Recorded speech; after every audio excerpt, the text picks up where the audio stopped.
ایک حدیث مبارکہ ہے کہ اللہ کے رسول صلی اللہ علیہ وآلہ وسلم مسجد نبوی شریف میں بیٹھے ہوئے ہیں، جلوہ افروز ہیں سرکار، صحابہ کے جھرمٹ میں اچھی باڈی کا ایک نوجوان وہاں سے گزرا، تو ایک صحابی رسول نے جب اسے دیکھا تو فرمانے لگے کہ کاش اس کی یہ جوانی اور یہ طاقت اللہ کی راہ میں خرچ ہوتی۔ میرے آقا کریم علیہ السلام نے جو بات ارشاد فرمائی وہ سنیے گا۔ حضور نے فرمایا اگر یہ رزق حلال کمانے کے لیے نکلا ہے تو یہ اللہ کی راہ میں ہے۔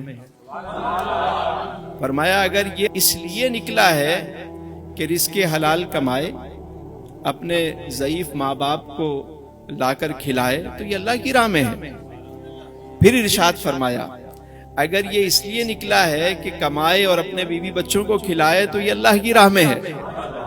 پھر ارشاد فرمایا اگر یہ اس لیے نکلا ہے کہ رزق حلال کمائے تاکہ اسے کسی کے آگے ہاتھ نہ پھیلانا پڑے تو یہ اللہ کی راہ میں ہے۔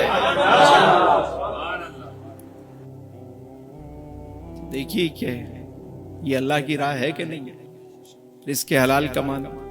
ہمیں کیوں نہیں بتایا جاتا کہ یہ بھی عبادت ہے، یہ بھی اللہ کی راہ ہے؟ کہتے ہیں اللہ کی راہ میں چلو، او بھائی یہ بھی اللہ کی راہ ہے۔ اگر ہم اپنے معاملات، اپنا لین دین صحیح کر لیں تو معاشرہ صحیح ہو جائے، ہمیں کہیں نکلنے کی ضرورت نہ پڑے، لوگ یہاں آئیں۔ ہم نے صرف اسی بات کو اللہ کی راہ سمجھ لیا۔ دیکھیں نوٹ ہے نا، نوٹ ہے، سب کے پاس ہے نوٹ۔ نوٹ کے پیچھے ایک گول دائرے میں ایک عبارت لکھی ہوتی، حصول رزق حلال عین عبادت۔ اس کے معنی کیا ہیں؟ کبھی ہم نے معنی سمجھائے کہ بھائی حصول رزق حلال جو آپ معاش کے لیے کوشش کرتے ہیں یہ عبادت ہے، یہ اللہ کی راہ ہے، یہ راہ خدا ہے۔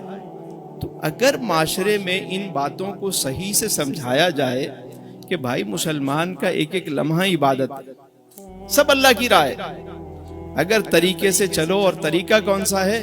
آقا کریم علیہ السلام کی سنت کے مطابق۔ ایک ایک لمحہ آپ رات کو سو جائیں، عشاء کی جماعت پڑھ کے صبح اٹھ کے فجر کی نماز ادا کریں جماعت سے، پوری رات عبادت کا ثواب۔ بندہ سویا ہوا ہے وہ ثواب مل رہا ہے۔ کیسا دین ہے، سبحان اللہ۔ کھانا آپ کھا رہے ہیں، آپ کو ثواب مل رہا ہے۔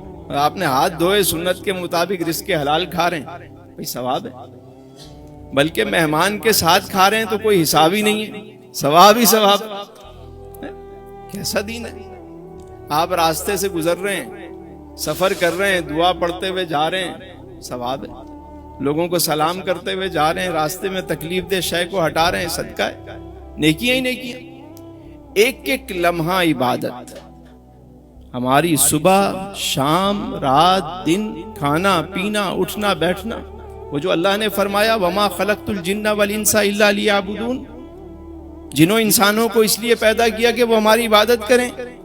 تو ہر وقت عبادت کیسے ہوگی؟ سنت مصطفیٰ کریم پر عمل کر کے۔